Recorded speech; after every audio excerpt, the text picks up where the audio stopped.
Episode number 368. You shall have no weapon left in your power.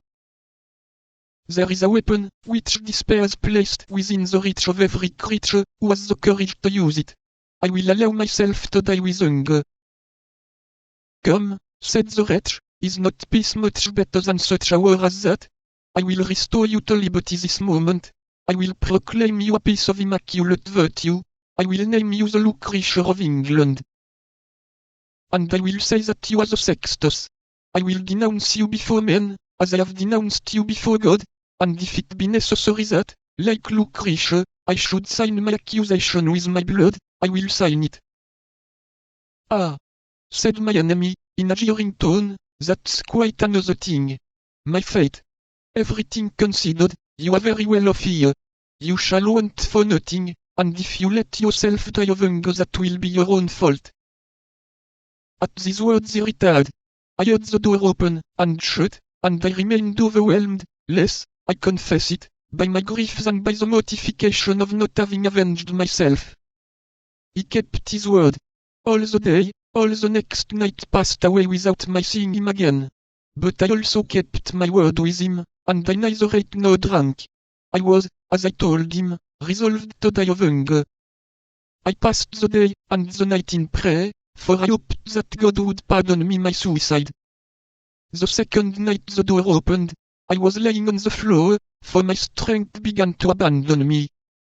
At the noise I raised myself upon one hand.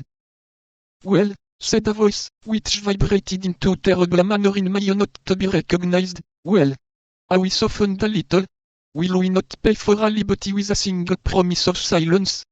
Come, I am a good sort of a prince, added he, and although I like not Puritans I do them justice, and it is the same with Puritanesses, when they are pretty. Come, take a little oath for me on the cross, I won't ask anything more of you.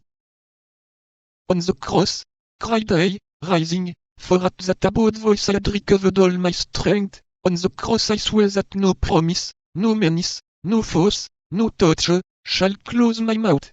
On the cross I swear to denounce you everywhere as a murderer, as a thief of honor, as a base coward.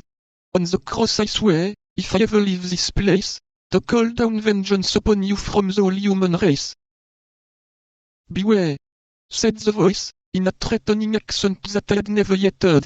I have an extraordinary means, which I will not employ, but in the last extremity to close your mouth, or at least to prevent anyone from believing a word you may utter.